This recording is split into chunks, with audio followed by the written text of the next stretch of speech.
Salut à toutes et à tous, je suis ravi de vous retrouver sur le plateau de Club Racing comme chaque jeudi. Le Racing un petit peu dans la tourmente après une troisième défaite consécutive, c'était à Luçon le week-end dernier. Le Racing qui est à nouveau relégable, coup de gueule du président Marc Keller. Son frère François sur la sellette, confirmé finalement à son poste jusqu'à la fin de saison, ça c'était ce lundi.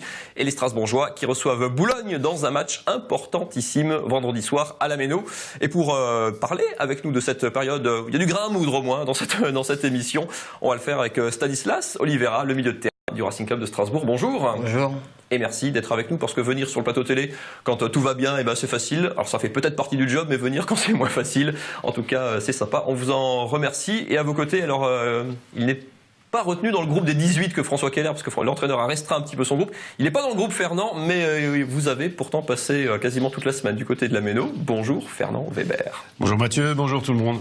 Oui. Vous nous raconterez un petit peu comment ça s'est passé cette semaine du côté des terrains d'entraînement. On va quand même commencer par poser la question au principal intéressé, Stanislas. C'est des semaines un peu difficiles à vivre. Il y a des bons moments dans une carrière pro. Il y a des moments plus difficiles. Comment est-ce que vous avez vécu cette semaine après cette défaite à Luçon ? Ouais, c'était une semaine un peu compliquée parce que, surtout au niveau des actionnaires du club, ils voulaient prendre une décision par rapport au coach. Donc nous, en tant que joueurs et sportifs, voilà, c'est des moments pas agréables. Et voilà, on sait très bien qu'actuellement, on fait pas les bonnes prestations. Et que voilà, cette situation-là, au jour d'aujourd'hui, c'est notre faute à nous, c'est pas la faute au coach. Et malheureusement, sur les 3-4 derniers matchs qu'on a fait, on a ramené 0 points, quoi.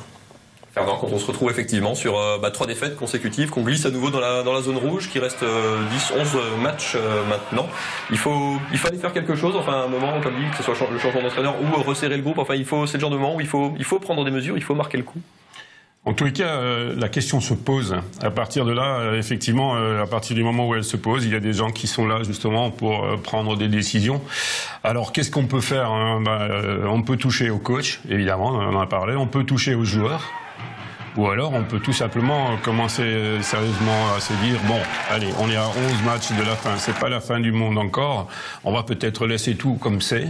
Est-ce que ça vaut le coup de passer à 18, comme ça a été évoqué, comme finalement ça a été fait? Est-ce que ça va nous amener un plus ou pas? Seule la vérité du terrain va nous dire si oui ou non c'était un bon choix. Par contre, ce qui est important, c'est ce qu'a dit à l'instant Stanislas quand même, c'est que les joueurs visiblement adhèrent au principe de fonctionnement du coach. Ça, c'est positif. Après, je pense que c'est plus facile, entre guillemets, certes, pour François de travailler avec un groupe, même s'il est restreint. Mais je vous dirai peut-être tout à l'heure exactement comment je vois les choses. Mais en tous les cas, c'est certainement plus positif pour lui. Il n'a pas besoin de gamberger. Il sait que les gars qui sont là vont adhérer encore une fois à son discours. Mais il fallait certainement créer un électrochoc à un moment ou à un autre. C'est certainement le moment. Les joueurs qui font pas partie des 18 s'entraînent l'après-midi désormais avec un plan sur quasiment 2 semaines puisque l'effectif serait renouvelé du coup les lundis matins. Fernand, quel est votre œil de coach là-dessus? C'est à double tranchant forcément ce genre de décision. Oui. Par contre, justement, pour en revenir à cette semaine, à ma connaissance, il n'y en avait qu'un seul, je crois, qui était. Les autres étaient blessés. Hein, je sais pas, peut-être que tu en sais davantage. Mais bon, ça, en même temps, avec le jeu des blessés, voilà, ce sont des choses qui arrivent. Alors finalement, ouais. ça en fera pas tant que ça. Par contre, effectivement, à partir du moment où on réduit à 18, on a tendance à penser, tiens, du coup, ce sont ceux qui ont participé le moins aux rencontres qui se retrouvent du coup avec l'équipe 2 et qui sont en réalité ceux qui sont le moins responsables de la situation. À partir de là, on se pose des questions. Enfin, en allant un tout petit peu plus loin dans le raisonnement, on peut également dire qu'on va tout de même pas sortir ceux qui étaient des titulaires à part entière pour faire un groupe de 18. Lorsque le choix de passer à 18 est fait, il va de soi que le coach décide quels sont les 18 en question qu'il estime être ceux qu'il va falloir jouer, il faut bien le dire, l'opération sauvetage. À partir de là, encore une fois, je reviens là-dessus, on va déjà voir ce vendredi. Hein, ce qui compte, c'est la vérité du terrain, c'est rien d'autre. Tout le reste du baratin, ça sert à rien du tout. Hein. Maintenant, en tous les cas, les choses sont ce qu'elles sont. Eux sont certainement en responsabilité, parce qu'en tous les cas, la responsabilité ne sera plus diluée. Hein. Elle sera très restreinte. Et à ce moment-là, si ça tourne pas rond, ce sera bien et bien ce groupe-là qui sera responsable de la situation. Eh bien, vous avez un peu le même discours que François Keller qui a retrouvé son groupe ce jeudi matin. L'entraîneur du Racing qui était absent de lundi à mercredi pour passer ses diplômes d'entraîneur à Clairefontaine. Il a retrouvé justement son groupe ce matin sous le soleil de la Méno. Vous le voyez sur ces images. Écoutez-le à la sortie de l'entraînement. On a beaucoup parlé, même maintenant place aux actes. Le plus important c'est le match de demain. Le reste c'est de la littérature. L'important c'est pas de savoir comment on va jouer demain, c'est pas de savoir qui va jouer. L'important pour le club c'est de gagner demain. Au-delà du résultat, c'est surtout l'état d'esprit qui est important. Montrer tous les joueurs qui sont là les uns pour les autres. Et je pense que si on est capable de les montrer sur un match important après une semaine comme celle-ci, on sera capable de le montrer sur les 11 derniers matchs. Et alors on sera capable de renverser des montagnes, mais il faudra le faire pour pouvoir se maintenir. Stanislas, on vient d'entendre le coach. C'est vraiment ça, en dehors il y a le résultat contre Boulogne où la victoire forcément est indispensable à la Méno. Il y a un test pour l'état d'esprit pour voir si ce groupe est capable de réagir, de se remobiliser. Oui, bien sûr, parce qu'en plus de ça, il faut montrer un état d'esprit, parce qu'on s'est parlé cette semaine. Maintenant, comme vous avez dit, parler, c'est facile de parler. Maintenant, c'est sur le terrain qu'on montre notre potentiel et qu'on sauve notre vie, entre guillemets, parce que c'est ce qui nous permet de ramener à manger à la maison. Donc, le fait de restreindre en même temps, ça signifie tout simplement que il y a des gens, probablement, dont on attendait davantage. Et à partir du moment où vous êtes dans une espèce de masse et dans un espèce de flou, ça va moins bien. Ce d'autant plus, et c'est ce que je voulais dire, à l'intersaison, rappelez-vous, il y a 4 joueurs qui se sont rajoutés, plus 2 qui sont revenus de blessures graves. À partir de là, vous avez quand même 6 joueurs qui intègrent le groupe. Si vous voulez aller dans le sens de la qualité et être meilleur, eh ben, à ce moment-là, il faut à un moment donné restreindre le groupe. Et donc, il y a de la casse. Voilà. Pour vous poser l'enjeu de cette journée de championnat avec la venue de Boulogne donc à la Méno. On va parler justement de cette équipe Boulogne qui est votre ancien club, Stanislas, et sur le cas duquel Fernand s'est posé. Vous les voyez au classement, ils sont 11e avec 29 points. Ils étaient plutôt d'ailleurs dans la première moitié de classement, ça va un peu moins bien pour eux. 6 longueurs d'avance sur le Racing qui est premier relégable. Le Racing a 1 point de Luçon. Et alors attention au programme de ce vendredi parce qu'il y a 2 confrontations en bas de tableau qui intéressent le Racing, puisque Luçon se déplace à Vannes et Amiens joue à Uzès, donc des chocs entre équipes de bas de tableau. Fernand, donc pardon, c'est une équipe Boulogne assez imprévisible, inconstante aussi, peut-être capable un petit peu du meilleur comme du pire. Oui, en tous les cas, c'est un club qui a du vécu, hein, il faut quand même pas l'oublier. Il nous a privé d'ailleurs d'une montée pas si lointaine de Ligue 2 en Ligue 1. Et ils ont également 3 ou 4 saisons en Ligue 2, 5 en National, donc voilà, il y a du vécu aussi. Hein. Par contre, sur leur déplacement, ils ont une curiosité, c'est que cette équipe n'a jamais gagné contre une équipe classée dans les 5 dernières de ce championnat de National. Il faudrait quand même pas qu'on soit les premiers, n'est-ce pas, Stanislas, parce que ça la foutrait mal. Ils ont fait un match nul, 0-0, il n'y a pas si longtemps d'ailleurs, contre Amiens. À Amiens, bien entendu, mais ils ont, pour toutes les autres, ils ont perdu leur rencontre. Donc voilà, à nous aussi de montrer ce qu'on sait faire, et puis il n'y a pas de raison. Ils sont à 6 points, c'est important, hein, on sait à quel point... Oui, ils jouent encore clairement leur cours, leur maintien évidemment n'est pas... Psychologiquement, ce match est hyper important, mais sur le plan comptable, ne l'oublions pas, il l'est tout autant. Oui, bien sûr, en plus, moi, quand j'ai certains joueurs au téléphone... C'est votre ancien club, hein, voilà, oui. Ils nous disent que pour eux c'est un match important, parce qu'ils pourront nous mettre à un écart de 9 points, ouais. Alors que si on gagne, nous, on revient à 3,2, donc... C'est pour ça que le match de demain est vachement important, que ce soit pour nous ou pour eux. Donc ça va être un match qui, je l'espère, sera intense.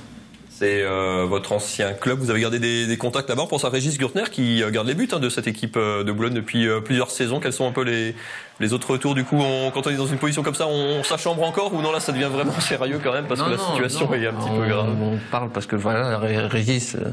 Strasbourg, ça reste son club de cœur.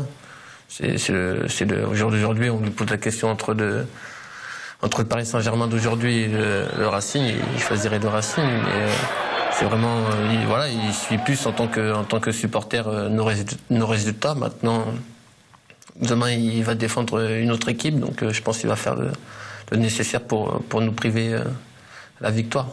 Boulogne qui l'avait emporté 1-0 au match aller, vous revoyez ce joli coup franc. qui avait été le seul but du match. Petite pause dans cette émission, c'est l'heure de la minute du football alsacien consacrée à un ancien joueur d'ailleurs du Racing. Il a soulevé un trophée d'ailleurs avec le club strasbourgeois. Il entraîne aujourd'hui, il est d'ailleurs plutôt marqué par le FC Mulhouse. Il entraîne actuellement le FCM. Il s'agit bien sûr de Garib Hamzin. Regardez.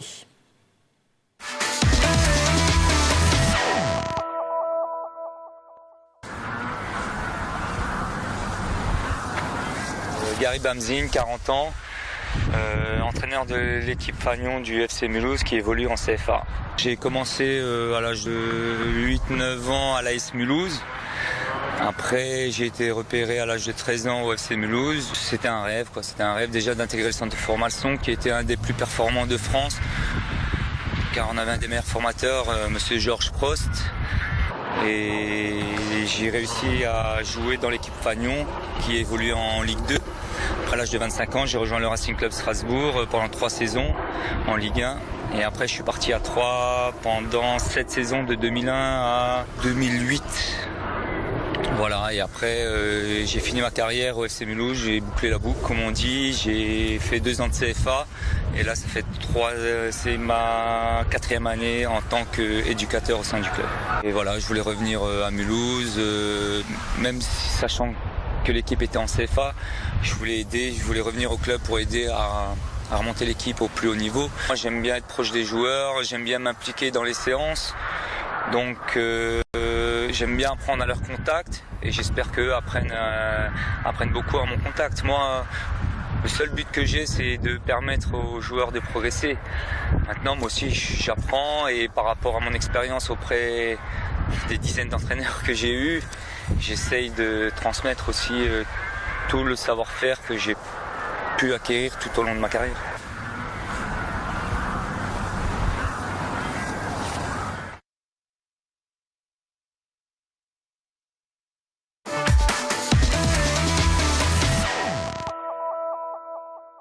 Le FCM qui est d'ailleurs allé faire match nul 1-1 à Raon ce mercredi, qui est actuellement 10e de son groupe en CFA. On est un peu pressé, mais on n'oublie pas quand même de vous envoyer au Brésil pour la Coupe du Monde. Si jamais vous ne savez pas quoi faire au mois de juin prochain, pourquoi pas, vous pouvez jouer bien sûr et tenter de gagner vos places avec grâce au jeu en partenariat avec la Ligue d'Alsace de football. Vous connaissez la musique, vous envoyez vos coordonnées avec le code LAFA, L-A-F-A, au 7 32 32. Et puis si vous partez à Rio au mois de juin, vous nous enverrez une carte postale et on sera déjà très content. Merci beaucoup, messieurs. Stanislas, on croise les doigts pour demain à la Méno. On rappelle que l'entrée est gratuite pour les femmes d'ailleurs. Il y aura peut-être du coup encore un peu plus de public et plus d'aigus, je sais pas, dans les tribunes. Le prochain match du Racing, c'est un déplacement à Luznac que vous aurez le plaisir de retrouver sur Alsace 20, en direct chez nos confrères de ma chaîne Sport, en différé dès le coup d'envoi sur Alsace 20, en compagnie évidemment de Fernand Weber. Fernand, merci beaucoup.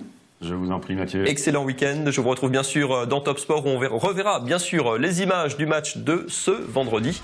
Excellente fin de semaine à toutes et à tous. Salut.